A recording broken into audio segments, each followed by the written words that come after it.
ரெண்டு சின்ன பசங்க ஒரு பிரைவேட் பிளேனை பார்த்துட்டு ஆசைப்பட்டு அதுக்குள்ள போய் உட்காந்துக்கிறானுங்க. ஆனா கொஞ்ச நேரத்திலேயே பார்த்தா அந்த பிளைட்டுடைய ஓனரே அங்க வந்துடுறாரு. அதனால அவனுங்க பயந்து போய் அந்த பிளைட்டுக்குள்ளேயே பின்னால ஒரு இடத்துல ஒளிஞ்சிக்கிறானுங்க. ஆனா அந்த ஓனர் அதெல்லாம் எதுவுமே கண்டுக்காம பிளைட்டை ஸ்டார்ட் பண்ணி அப்படியே எடுத்துக்கிட்டு மேல பறந்து போயிடுறாரு. இந்த ரெண்டு பசங்களும் நம்ம ஏதோ ஆபத்துல இருக்கோம்னு புரிஞ்சுக்கிட்டு கதவை ஓபன் பண்ணி பாக்குறானுங்க. பார்த்தா அவர் கையில கன்னு இருக்குது.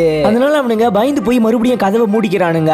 இப்ப இவனுங்க ரெண்டு பேரும் என்ன பண்றதுன்னே தெரியாம முழிச்சுக்கிட்டு இருக்கும்போது அந்த பிளைட் டக்குன்னு ஒரு ஏர்போர்ட்ல லேண்ட் ஆகுது. லேண்ட் ஆன உடனே அந்த ஓனர் இவங்க இருக்கிற டோரை திறந்து ஏதோ ஒரு சூட்கேஸை உள்ள வச்சுட்டு மறுபடியும் ஃளைட்டை ஸ்டார்ட் பண்ணிக்கிட்டு பறக்க ஆரம்பிச்சிடறான். இப்போ அவனுங்க அந்த சூட்கேஸ்க்குள்ள என்னதான் இருக்குன்னு ஓபன் பண்ணி பாக்குறானுங்க. பார்த்தா அதுக்குள்ள டைம் பாம் இருக்கு. அதை பார்த்து பதறி போய் அவனுங்க ரெண்டு பேரும் அந்த கதவை திறந்துக்கிட்டு வெளியில ஓடி வரானுங்க. பார்த்தா அந்த ஃளைட்டுக்குள்ள யாருமே இல்ல. அதனால இப்போ என்ன பண்றானுங்கன்னா அவனுங்க ரெண்டு பேர்ல ஒருத்தன் நான் கேம்ல எல்லாம் ஃளைட் ஓட்டி இருக்கேன்னு சொல்லிட்டு ஃளைட்டை போய் ஓட்ட போறான். இன்னொருத்தன் அந்த டைம் பாம்பை தூக்கி அப்படியே ஃளைட்ல இருந்து கீழே போட்டுறான். கீழே ஒரு கார்பெண்டர் வேலை பார்த்துக்கிட்டு இருக்காரு. அந்த டைம் பாம் வந்து அவருக்கு பின்னால இருக்கிற அவருடைய வீட்லயே விழுந்து அந்த வீடே வெடிஞ்சு போயிடுது.